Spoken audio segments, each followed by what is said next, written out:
Hello दोस्तों, नमस्कार। तो कैसे हैं आप लोग? उम्मीद है कि बहुत ही अच्छे होंगे दोस्तों। यहाँ देखेंगे आज प्रश्न हम वैदिक काल से, ठीक है? वैदिक काल की संगीत का प्रश्न हम लोग देखने वाले हैं, जो कि आपके एग्जाम्स के दृष्टिकोण से बहुत ही ज़्यादा खास और बहुत ज़्यादा इम्पोर्टेंट है। तो चलिए हमारे साथ अंत तक बने रहिए दोस्तों। लेकिन सबसे पहले आपसे कहना चाहूँगा कि अगर आप लोग चैनल पे नए हैं, पुराने हैं, सब्सक्राइब नहीं किए अभी तक, तो सब्सक्राइब करके नोटिफिकेशन कॉल पे सेट कर लीजिएगा। और जो सब्सक्राइब कर चुके होंगे भाई लोग, तो उन सभी का बहुत बहुत दिल से धन्यवाद। अगर आप लोग नहीं किए दोस्तों, तो सब्सक्राइब करके हमारे प्रति एक छोटा सा जो है प्यार अपना जता दीजिए। और हम चलेंगे अपने पहले प्रश्नों की तरफ। तो पहला प्रश्न हमारा क्या पूछ रहा है यहाँ पे?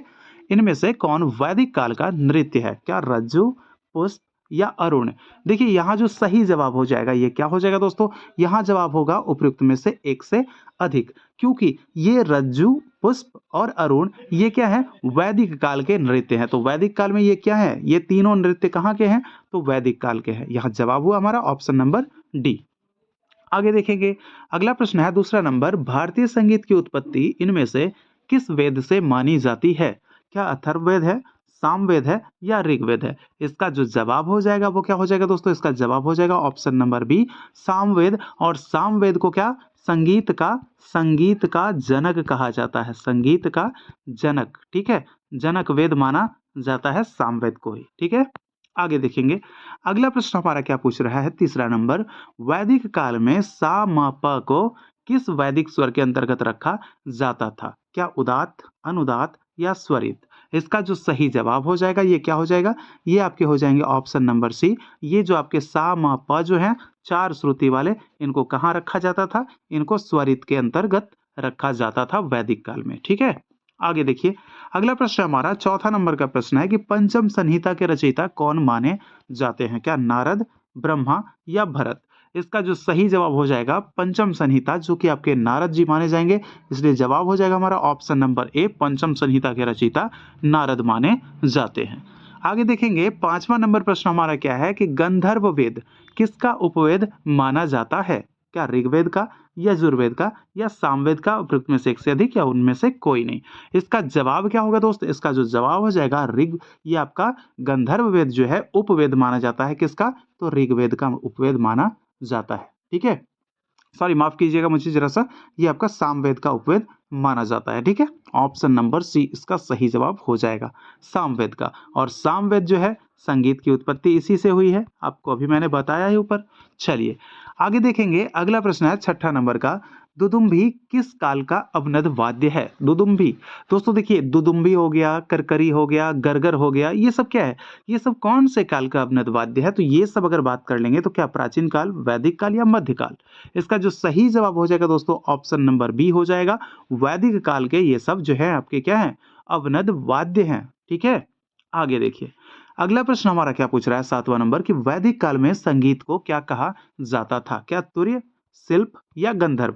यहाँ पे देखिए, यहाँ पे जो है दोस्तों कहीं से कंफ्यूज नहीं होना है, तुर्य पे नहीं जाना है, क्योंकि ये रामायण काल की बात होगी। अगर तुर्य पे जाएंगे तो वैदिक काल की बात है, तो इसका जवाब हो जाएगा ऑप्शन नंबर बी हमारा, शिल्प, ठीक है? वैदिक काल में संगीत को शिल्प की संज्ञा दी गई थी। क्लियर? आगे देखिए, अगला प्रश्न हमारा, रुद्रवीणा का उल्लेख सबसे पहले किस ग्रंथ में मिलता है? क्या वो संगीत रत्नाकर है? क्या वो नाट्य शास्त्र है? क्या वो संगीत मकरंद है? इसका जो सही जवाब हो जाएगा रुद्रवीणा के बारे में, तो इसका जो सही जवाब हो जाएगा नंबर 8, तो इसका हो जाएगा संगीत मकरंद, यानी कि ऑप्शन नंबर सी इसका सही जवाब हो जाएगा। इसके लेखक किनको माना जाता है? तो नारद को माना जाता है, ठीक है? चलिए आगे देखेंगे, अगला प्रश्न हमारा है 9वां नंबर कि वैदिक काल के गान को क्या कहते थे? क्या गंधर्व गान, सामगान या आपका वैदिक गान? यहाँ जो सही जवाब हो जाएगा, वैदिक काल में जो है कौन सा गान प्रचलित था? तो ये आपका जवाब हो जाएगा ऑप्शन नंबर बी, सामगान प्रचलित था। और सामगान कितने स्वरों से किया जाता था? तो ये सब भी मैं आपको आगे बताने वाला हूँ इसी सेशन में, कौन कौन थे। चलिए आगे देखेंगे, अगला प्रश्न हमारा 10वां नंबर, वैदिक सामगान में कितने स्वर प्रयुक्त होते थे? तो सामगान की अगर बात हो रही हो तो इसमें कितने स्वर प्रयुक्त होते थे? इसका जो सही जवाब हो जाएगा, क्या 4, 7 या 3? इसका जवाब हो जाएगा दोस्तों 3 हो जाएगा।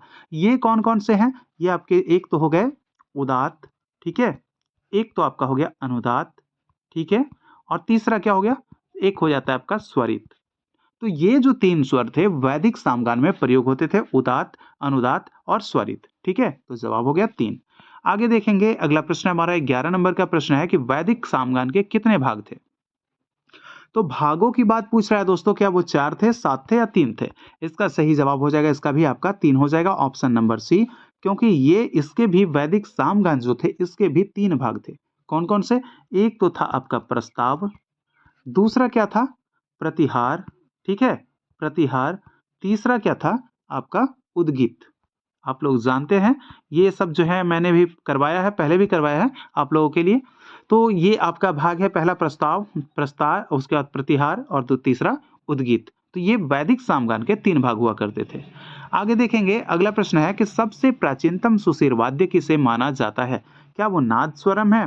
क्या वो शहनाई है? या फिर आपका बांसुरी है? इसका जो सही जवाब हो जाएगा, क्या हो जाएगा दोस्तों? ऑप्शन नंबर सी हो जाएगा, कन्हैया कृष्ण कन्हैया जी की बांसुरी। ठीक है, ये आपके बांसुरी हो गए। आगे देखेंगे, 13 नंबर प्रश्न है कि सबसे प्राचीनतम अवनद वाद्य है? क्या वो तबला, क्या वो डमरू या फिर खोल? तो इसका जो जवाब हो जाएगा, क्या हो जाएगा? इसका जवाब हो जाएगा ऑप्शन नंबर बी, डमरू, क्योंकि ये आपके शिव के हाथ में देखने को मिलता है। तो भाई पहले तो वही थे, तभी तो सृष्टि को बनाया है, पहले उन्हीं के हाथ में था। तो ये आपका डमरू हो जाएगा। ठीक है, आगे देखिए, अगला प्रश्न हमारा 14 नंबर का प्रश्न है कि सामगान करने वाले को क्या कहा जाता था? क्या वो प्रस्तोता थे, उद्गाता थे या प्रतिहर्ता थे? इसका जो सही जवाब हो जाएगा वो क्या हो जाएगा? ऑप्शन नंबर बी हो जाएगा मेरे दोस्त, उद्गाता। ठीक है, सामगान करने वाले को क्या कहा जाता था? उद्गाता कहा जाता था। और सामगान कब किया जाता था? तो भाई ये वैदिक काल की बात हो रही है, वैदिक काल में। ठीक है, चलिए आगे देखेंगे, 15 नंबर प्रश्न हमारा है कि अष्टाध्यायी ग्रंथ के लेखक कौन है? क्या ये पतंजलि है, पाणिनि है या नान्यदेव? देखिए, महाभाष्यम एक ग्रंथ है, वो आपके पतंजलि जी का है। और नान्यदेव का कौन सा है? नान्यदेव का भरत भाष्यम, नान्यदेव। लेकिन यहाँ अष्टाध्यायी की बात कर रहा है, तो अष्टाध्यायी जो है आपका ऑप्शन नंबर बी, यानी कि इसका जवाब हो जाएगा पाणिनि। पाणिनि का ग्रंथ कौन सा है? तो अष्टाध्यायी है। ठीक है, आगे देखिए, अगला प्रश्न हमारा 16 नंबर प्रश्न है कि संगीत की उत्पत्ति किस देवता से मानी जाती है? क्या वो ब्रह्मा है, नारद है या भरत है? इसका जो सही जवाब हो जाएगा दोस्तों, ऑप्शन नंबर ए हो जाएगा। संगीत की उत्पत्ति जो है आपकी ब्रह्मा से मानी जाती है। ये हमारा कौन सा?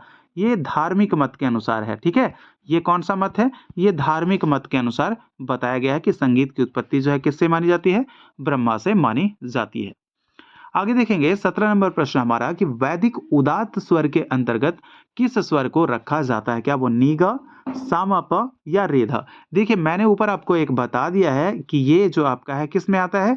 ये आपका स्वरित के अंतर्गत आता है। ठीक है, स्वरित के अंतर्गत सामप आता है। ठीक है, तो उदात्त यानी उदात्त, उदात्त में क्या होगा? उदात्त में आपका जवाब हो जाएगा ऑप्शन नंबर ए, नी और ग जो हो जाएगा उदात्त में हो जाएंगे। और ये आपका क्या हो जाएगा? ये अनुदात्त में हो जाएगा। ठीक है, अनुदात्त। चलिए, ये तो इस तरह से आपका हो गया क्लियर। सातों स्वर आप लोग जान लिए कि कौन किस में है। आगे देखेंगे, अगला प्रश्न है कि पंचम वेद के नाम से प्रचलित ग्रंथ है? क्या वो सामवेद है, नाट्य शास्त्र है या बृहदेशी है? इसका जो सही जवाब हो जाएगा दोस्तों, भरत रचनाकृत जो है ये आपका कौन सा? नाट्य शास्त्र इसका सही जवाब हो जाएगा, क्योंकि इसे जो है लोग पंचम वेद के नाम से भी जानते हैं। इसे पंचम वेद भी कहा गया है। किसे? भरत द्वारा रचित नाट्य शास्त्र को। ठीक है, आगे देखेंगे, अगला प्रश्न है दोस्तों 19 नंबर का प्रश्न है कि वेणु किस वाद्य यंत्र का दूसरा नाम है? क्या वो बंसी है, शहनाई है या आपका बांसुरी है? इसका जो सही जवाब हो जाएगा वो क्या हो जाएगा? उपयुक्त में से एक से अधिक हो जाएगा, क्योंकि वेणु वाद्य जो है दोस्तों इसको बंसी भी कहा जाता है और बांसुरी भी कहा जाता है। तो ये आपका दोनों नाम हो जाएगा, बंसी और बांसुरी। ठीक है, और उसे वेणु भी कह लीजिए। ये क्या है? पर्यायवाची हैं एक दूसरे के। आगे देखेंगे, अगला प्रश्न हमारा 20 नंबर का प्रश्न है कि पार्वती जी ने जिस राग की रचना की वह राग है कौन सा? क्या वो भैरवी है, कौशिक है या पूर्वी है? इसका जो सही जवाब हो जाएगा मेरे दोस्त, ये हो जाएगा आपका कौशिक, जो कि माता पार्वती के मुख से जो है ये राग निकला था, उसे क्या नाम दिया गया? कौशिक। और ऐसा कहा जाता है कि भगवान शिव के द्वारा जो चहुमुखी यानी कि आपके 5 जो राग बताए थे ना, एक आपका उत्तर, दक्षिण, पूरब, पश्चिम और एक बताए थे कहाँ से? आकाश की तरफ से। तो ये आपके 5 राग हैं। तो अगर इसको कोई क्रम वाइज अगर लिख सकते हैं तो कमेंट बॉक्स में इसको क्रम से लिखिए कि उत्तर से कौन सा राग माना, दक्षिण से कौन सा राग माना है, तो इस तरह से जो है आप लोग कमेंट बॉक्स में लिखिए, देखते हैं हम कितने लोगों को यह बातें पता है, क्योंकि ये सब चीज़ें मैं करवा चुका हूँ दोस्तों। सेशन आप लोग उठाइए और जितना भी अभी तक चैनल पे वीडियो पड़ा है, अगर आप उन सभी वीडियोज़ को एक बार देख लेते हैं रिवीजन की दृष्टिकोण से, तो बहुत अच्छी खासी आपकी तैयारी हो जाएगी और एक भी प्रश्न बाहर से छूटेगा नहीं, ठीक है? बाहर का एक भी नहीं पूछा जाएगा आपसे। चलिए आगे देखेंगे। अगला प्रश्न है हमारा 21 नंबर, संगीत की अधिष्ठात्री देवी किन्हें माना जाता है? किन्हीं नहीं, यहाँ पे किन्हें है, ठीक है? किन्हें माना जाता है? क्या वो पार्वती हैं, सती अनुसुईया या फिर माता सरस्वती? तो दोस्तों यहाँ पे जवाब क्या होगा? इसका जो सही जवाब हो जाएगा ऑप्शन नंबर सी हो जाएगा, यानी कि माता सरस्वती को संगीत की अधिष्ठात्री देवी माना जाता है या कहा जाता है, क्योंकि आप देखे होंगे कि उनकी हाथों में वीणा होती है और वीणा पाणी माँ शारदे को ही, सरस्वती को ही कहा जाता है, ठीक है? आगे देखिए। अगला प्रश्न है हमारा 22 नंबर का कि साम गायन में कितने गायक होते थे? क्या वो 3 थे, 2 थे या 1 थे? इसका जो जवाब हो जाएगा दोस्तों यहाँ पे साम गायन में 3 गायक होते थे। कौन कौन से? इसका जवाब क्या आपको पता है? तो ये जो 3 गायक होते थे, एक तो आपका होता था उद्गाता, ठीक है? उद्गाता। दूसरा क्या होता था? प्रस्तोता, प्रस्तोता। और तीसरा क्या होता था? प्रतिहर्ता, ठीक है? क्या होता था? प्रतिहर्ता। ये साम गायन में जो है 3 गायक जो होते थे, लेकिन मुख्य गायक जो होता था वो क्या कहलाता था? उद्गाता कहलाता था, ठीक है? उद्गाता। चलिए आगे देखेंगे। अगला प्रश्न हमारा है कि वैदिक स्वर अनुदात के अंतर्गत किस स्वर को रखा गया है? किस स्वर को रखा गया है? क्या वो रेधा है, मसा है या नीधा है? इसका जो जवाब हो जाएगा मेरे दोस्त वो हो जाएगा आपका कौन सा? उदात के बाद क्या होगा? अनुदात। उदात तो मैंने बता दिया और स्वरित भी बता दिया, अब देखना है अनुदात को। तो इसका जो सही जवाब हो जाएगा ऑप्शन नंबर ए हो जाएगा, रे और ध, ठीक है? आगे देखेंगे। अगला प्रश्न हमारा 24 नंबर का प्रश्न है कि नाट्य शास्त्र के कितने अध्याय हैं? क्या वो 8 हैं, 36 हैं या 7 हैं? इसका जो जवाब होगा क्या होगा दोस्त? ये आपको बताना है किसमें? बृहदेशी में, ठीक है? ये आपको बृहदेशी में बताना है 8 अध्याय। ये किसमें बताना है 7? तो संगीत रत्नाकर में बताना है, ठीक है? संगीत रत्नाकर में। बचा कौन यहाँ पे आपका? नाट्य शास्त्र के अंतर्गत 36 यानी कि 36 अध्याय माने जाते हैं, जिसमें कि आपके 28 से लेकर 33वें अध्याय तक क्या कहा गया है? ये आपके कौन सा है? कितने अध्याय आ गए भाई? एक तो आप तो काउंट करेंगे, इसमें 6 आना चाहिए, तो एक आपका हो गया 28, 29, 30, 31, 32 और 33। कितने अध्याय हैं? आप इस तरह से भी काउंट करके निकाल सकते हैं। अगर याद कर सकते हैं तो याद भी कर लीजिएगा, ठीक है? तो 28 से 33 जो आपका है संगीत से जुड़ा हुआ है, ठीक है? नाट्य शास्त्र का। चलिए आगे देखेंगे। अगला प्रश्न हमारा क्या पूछ रहा है कि वैदिक काल में किस वाद्य यंत्र का प्रयोग किया जाता था? क्या वो सितार था, इकतारा था या वीणा था? तो वैदिक काल में दोस्तों जैसा कि हम लोग जान रहे हैं कि सबसे प्राचीन जो तंत्री वाद्य है वो किसे माना जाता है? तो वो वीणा को ही माना जाता है। वो आज से नहीं भाई, सदियों से, वैदिक काल से वो प्रयोग होते आ रहा है। तो इसका जवाब क्या हो जाएगा? ऑप्शन नंबर सी ही होगा, क्योंकि वैदिक काल में जिस वाद्यंत्र का प्रयोग किया जाता था वो कौन था? वीणा था। और वीणा कैसी वाद्य है? तो तंत्री वाद्य है, ठीक है? तंत्री वाद्य है वीणा। आगे देखिए। अगला प्रश्न है 26 नंबर का प्रश्न कि भरत काल में वाद्य वृंद को किसकी संज्ञा दी गई थी? क्या वो कुतुब थी, नाष्टी या त्रिपुष्कर? देखिए यहां से आपसे मैं प्रश्न भी करूंगा, पहले मैं इसका आंसर बता दूं कि भरत काल में वाद्य वृंद को क्या कहा जाता था? कुतुब कहा जाता था। और यह कुतुब जो है ये 3 प्रकार के, एक आपके हो जाते थे तत्कुतुब, ठीक है? एक आपके तत्कुतुब, दूसरा नाट्य कुतुब और तीसरा अवनद कुतुब, ठीक है? अवनद कुतुब। तो ये आपके कुतुब के क्या हुए? 3 प्रकार हो गए। अब बताना है आप लोगों से, प्रश्न ये है हमारा दोस्तों कि नाष्ठी किसे कहा जाता था और किस काल में? त्रिपुष्कर किसको कहा जाता था और किस काल में? ये आपसे 2 सवाल यहाँ से मैं कर रहा हूँ, क्योंकि ये जो है प्रश्न मैंने बता रखा है आप लोगों को। तो चलिए फटाफट कमेंट बॉक्स में आप लोग जवाब दीजिएगा, क्योंकि देखते हैं हम कुछ लोगों का जवाब तो बिल्कुल आता ही आता है, क्योंकि वो लोग जो है अच्छे मेहनत करते हैं, तो जाहिर सी बात है उन लोग जवाब उन लोग का आता है, ठीक है?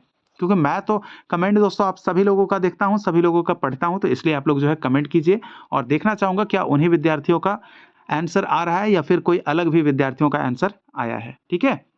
आगे देखेंगे।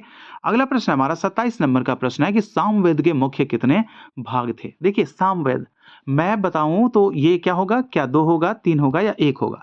इसमें जो जवाब होगा दोस्तों यहाँ पे 2 हो जाएगा। सामवेद के कितने भाग? 2। एक तो आपका कहलाता है अर्चिक संहिता और दूसरा आपका क्या कहलाता है?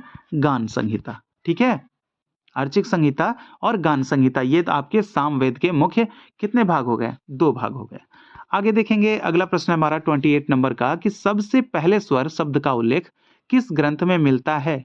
तो भाई जिस ग्रंथ में राग का मिलता है ना सबसे पहले, उसी में मिलता है। और भाई जिन्होंने वीणा पर सारिका बांधा ना पहले, वीणा पर सारिका, ठीक है, वीणा पर जो सारिका बांधा ना पहले, उन्होंने ही किया है, उनकी ही ग्रंथ है। तो इसका जवाब क्या हो जाएगा? इसका जवाब हो जाएगा दोस्तों ऑप्शन नंबर बी, यानी कि बृहदेशी हो जाएगा। बृहदेशी में सबसे पहले राग शब्द का भी वर्णन मिलता है और वीणा पर सारिका बांधने का उल्लेख भी बताया जाता है। इसमें किनके द्वारा? तो ये गतंग ग्रंथ जो है ये किनकी है? तो ये मतंग की है। ठीक है, मतंग मुनि की ग्रंथ मानी जाती है। संगीत मकरंद नारद की ग्रंथ मानी जाती है। नाट्य शास्त्र भरत की ग्रंथ मानी जाती है। आगे देखेंगे, अगला प्रश्न हमारा 29 नंबर का, ऋग्वेद में गीत प्रबंधों को क्या कहा जाता था? क्या वो गान कहते थे, गोविंद कहते थे या गाथा कहते थे?